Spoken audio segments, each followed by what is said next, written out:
Welcome back to my channel. So today I'll be discussing about the animal kingdom. So I'll talk about the classification of the animal kingdom, uh, and then uh, I'll take each kingdom of the animal separately and discuss in detail. So, talking about the animal kingdom, so animals are the multicellular, eukaryotic, heterotrophic organism. Uh, Obviously, they do not have cell wall and chlorophyll because the chlorophyll and cell wall are present in the plants. Or and then they ingest food and show movement at some point of their life or some stages of their life, and they also have well developed tissues, organs, and organ system. And reproduction is generally sexual and development is embryonic. Now, if I talk about the classifications of the animals on the complexity of the body organization, so they are divided into Porifera, sponges, Coelenterata, Platyhelminthes, Nematoda, Annelida, Arthropoda, Mollusca, Echinodermata, Hemichordata, and Chordata. Uh, so as you know, I discussed earlier what does an eukaryote means, that cells have a well defined nucleus, and when they don't have nucleus we call it as prokaryotes. And remember, prokaryotes means which are primitive. And what is a tissue? A group of similar cell working together to perform the specific function. And when different tissues they together form an organ system is when different organ working together to perform a major function. So now, if I talk about the general characteristics of the animals, which are common among all the animals, so that is they are multicellular, eukaryotic, and heterotrophic. Their cell lack the cell wall and chloroplast, and food reserve uh, is called glycogen or and fat, and usually they are capable of locomotion, and nervous system is well developed. So sense organs are also well developed, and sexes separate dioecious in most of the animals. So to remember, so there is a mnemonic technique which you can use to remember the phyla, that is Porifera, Coelenterata, Platyhelminthes, Nematoda, Annelida, Arthropoda, Mollusca. That is, please collect pens, notebooks, and art materials. Please collect pens, notebooks, and art material. So let's discuss about the first, phyla, that is Porifera, which is sponges, mostly marine and very few in fresh water. Their body is full of pores, ostia, and they are asymmetrical at the cellular level of organization. Example is Cycon, Spongilla, Euspongia, bath sponge. So ostia is nothing but many tiny pores through which the water enters. Okay, and osculum is a large opening from which water comes out. So if you see the label, that these small pores are known as ostia, and when large opening is there, this is known as osculum through which the water comes out. Next is Coelenterata, Cnidaria. So they are mostly aquatic and marine. They are diploblastic, so and radial symmetry. Diploblastic means that their body develops from only two germ layers, ectoderm and endoderm. Okay, and the body with tentacles bearing cnidocytes, stinging cells. Okay, and two forms. They are in two forms, that is polyp and medusa.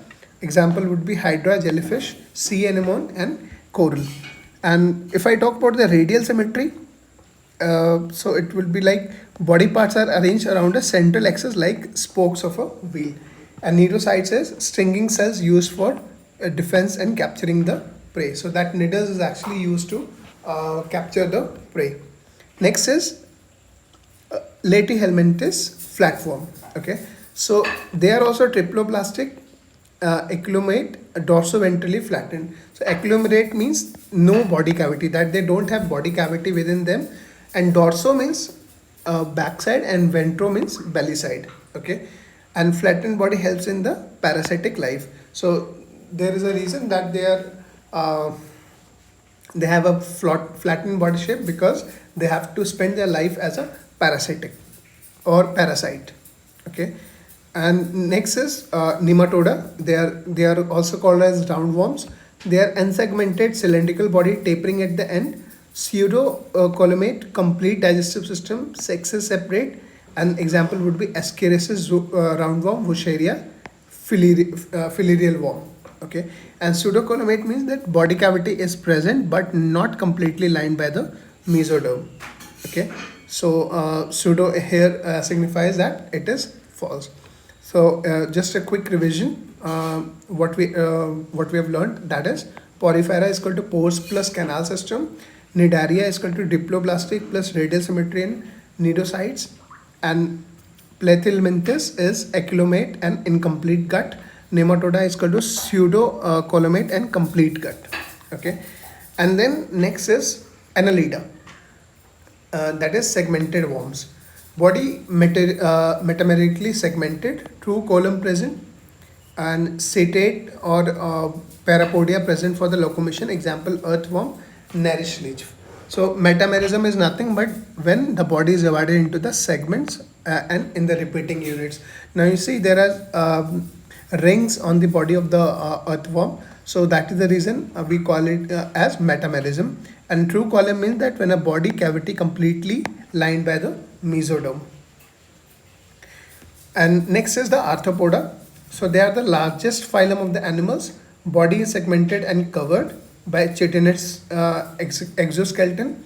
They have a joint appendages and open circulatory system. Example would be prawn, cockroach, spider, insect, grasshopper. So exoskeleton is nothing but hard outer covering made of chitin. And legs and other body joint appendages means that legs and other body parts have joints. Okay, and then they have open circulatory system, blood flow in the body cavity, not in the closed blood vessel as happens in the human beings. Next is the mollusca.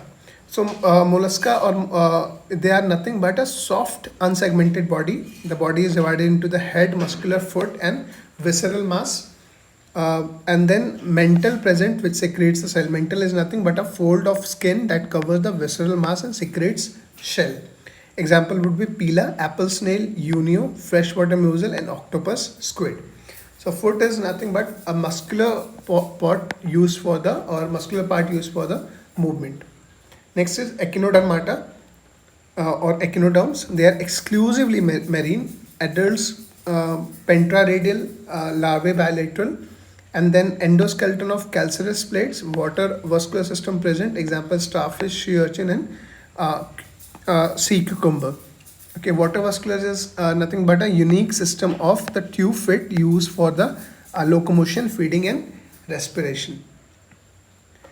Okay, and then just to revise the important point, that Annelida, they have a segmented body plus true column. Okay, Arthropoda, they have a largest phylum or joint appendages and exoskeleton. Mollusca would be that they mental secretes the shell, muscular foot, and Echinodermata is pentaradial symmetry in adults, water vascular system. Whenever we talk about the Echinodermata, just remember about the starfish. Okay, and then next is Hemichordata.